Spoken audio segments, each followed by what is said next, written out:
नमस्कार दोस्तों, 2 अगस्त 2021 को नरेंद्र मोदी ने एक नया प्लेटफॉर्म स्टार्ट किया जिसको कहेंगे हम ई-रूपी।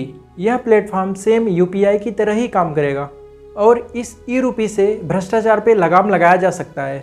तो आइए समझते हैं इस वीडियो में ई-रूपी क्या होता है और यह कैसे काम करता है। दोस्तों, जो ई-रूपी है वो भीम यूपीआई का ही एक एडवांस वर्जन है, उसका एक अपग्रेडेड वर्जन है। ई-रूपी 2 अगस्त 2021 को लॉन्च हुआ, जबकि भीम यूपीआई 11 अप्रैल 2016 से ही चल रहा है।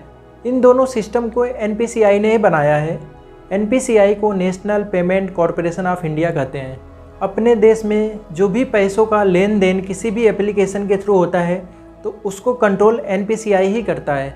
तो दोस्तों, अब समझते हैं कि ई-रूपी का रोल क्या होगा और कैसे आने वाले समय में काम करेगा। कि जब भी हम किसी को भी पैसा भेजेंगे तो वो क्यूआर कोड के फॉर्म में जाएगा। क्यूआर कोड का फुल फॉर्म होता है क्विक रिस्पांस कोड।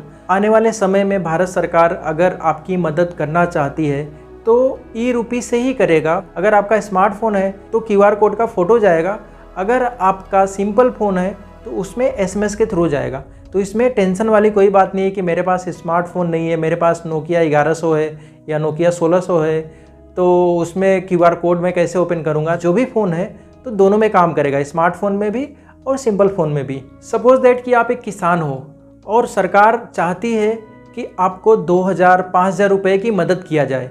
पहले क्या होता था कि सरकार आपके अकाउंट में पैसा डालती थी यूरिया के लिए, किसी उर्वरक के लिए। अब पैसा आपके अकाउंट में आ गया तो लोग क्या करते हैं, अभी उस पैसे को निकाल के किसी दूसरे काम में यूज़ कर लेते हैं। सरकार ने पैसा आपको भेजा है यूरिया के लिए, किसी उर्वरक के लिए, लेकिन वो पैसा आप निकाल के किसी दूसरे काम में लगा रहे हो। इस काम के लिए आपको भेजा है वो काम आप नहीं कर रहे हो, कोई दूसरा काम कर रहे हो।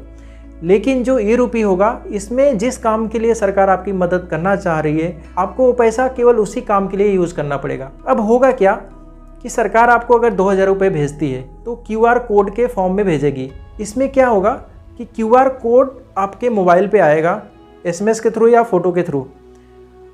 अब वैसा ही एक क्यूआर कोड वो जितने भी यूरिया विक्रेता होंगे, जितने भी उर्वरक विक्रेता होंगे, उनके पास भेज देगी और एक क्यूआर कोड 2000 का आपके पास भेज देगी।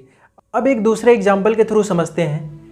जैसे कि सरकार अगर किसी महिला की मदद करना चाह रही है, अगर कोई प्रेग्नेंट महिला है और उसके भरण पोषण के लिए 2000 रुपये या 5000 रुपये भेजती है, तो 2000 का या 5000 का क्यूआर कोड उस महिला के मोबाइल पे भेज देगी। सेम क्यूआर कोड जिस प्रोडक्ट के लिए भेजा है वैसा है उस प्रोडक्ट के जो सप्लायर होंगे उनके पास एक क्यूआर कोड भेज देगी सरकार। तो इसमें एक ट्रांसपेरेंसी बढ़ने वाली है। आने वाले समय में सरकार जिस काम के लिए पैसा आपको भेज रही है, आपको वही काम में यूज़ करना है, न कि किसी दूसरे काम में यूज़ करना है। अब इस क्यूआर कोड का सरकारी विभाग में भी काफ़ी फ़ायदे हैं। इसमें मैं एक फ़ायदा आपको बताता हूँ कि जैसे कि आप सरकारी विभाग में कोई अफसर हो और सरकार आपको मंथली पेट्रोल का पैसा देती है। पैसा अगर सरकार जिस काम के लिए दे रही है वो काम न करके कोई दूसरा काम कर रहे हो, इसमें उसमें भी पाबंदी हो जाएगी। अब ये कैसे काम करेगा कि सरकार अगर आपको 5000 का क्यूआर कोड भेज दिया आपके मोबाइल पे या 10000 का क्यूआर कोड भेज दिया, तो सेम क्यूआर कोड जितने भी पेट्रोल पंप होंगे इंडिया में उन सब के पास भेज देगी सेम। और जब भी आपको पैसा यूज़ करना है तो केवल पेट्रोल के पर्पज़ से ही यूज़ करना है।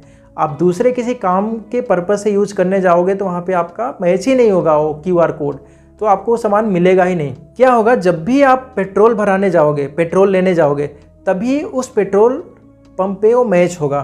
तो इसमें सरकारी विभाग में भी एक बहुत बड़ी क्रांति आने वाली है। ई-रूपी का फ़ायदा प्राइवेट सेक्टर में भी काफ़ी ज़्यादा है। जैसे कि जो भी सेल्स एग्जीक्यूटिव होते हैं प्राइवेट कंपनियों में या फिर मैनेजर होते हैं, तो कंपनी उनको 5 से 10,000 रुपये देती है कि भाई आपका एक होटल में ठहरने का खर्चा है, आप अच्छे से अच्छे होटल में रहिए। उनको काफ़ी ज़्यादा सुविधा देती है। अब इसमें कंपनियां भी क्या करेंगी, क्यूआर कोड ही जनरेट करेंगी। क्यूआर कोड एक अपने एम्प्लॉय को दे देंगी, एक जितने अच्छे ग्रेड के जो भी होटल्स होंगे उनके पास भेज देंगे। जिस होटल के लिए भेजा है पैसा वहीं पे आपका वो मैच होगा क्यूआर कोड। अगर आप सोचोगे कि मैं किसी लॉज में रह लूँ या फिर किसी फ्रेंड के यहाँ पे रह लूँ तो आपका वो यूज में नहीं आएगा। हमारे प्रधानमंत्री पहले बोलते थे कि दिल्ली से 1 रुपया जाता है और किसानों को केवल 15 पैसा मिलता है, बीच में 85 पैसा लोग खा जाते हैं। अब क्या होने वाला है कि अगर सरकार आपको 1 रुपया भेज रही है तो 1 रुपया ही आपके पास आएगा और 1 रुपये का आप यूज़ कर सकते हो, बीच में कोई भी खाने वाला नहीं है। तो एक तरह से सरकार आपके जीवन यापन में एक ट्रांसपेरेंसी ला रही है ई रुपी के फॉर्म में। ई रुपी काफ़ी बड़ा रोल निभाने वाला है, ये बहुत ही बड़ी उपलब्धि है सरकार की, जिससे कि भ्रष्टाचार पे काफ़ी ज़्यादा अंकुश लगाया जा सकता है। तो दोस्तों, उम्मीद करता हूँ कि आपको ई रुपी के बारे में समझ में आ गया होगा, ई रुपी कैसे काम करता है, क्या होगा, किस तरीके से लोगों के जीवन स्तर को ये अच्छा बनाने वाला है। वीडियो आपको कैसा लगा ज़रूर बताइए। अगर आप चैनल पे पहली बार आए हो तो प्लीज़ सब्सक्राइब कर लीजिए, बेल आइकन को प्रेस कर लीजिए, जिससे कि आने वाले वीडियो का भी नोटिफिकेशन आपको मिलता रहे। ठीक है दोस्तों, आज के लिए बस इतना ही, मिलते हैं नेक्स्ट वीडियो में।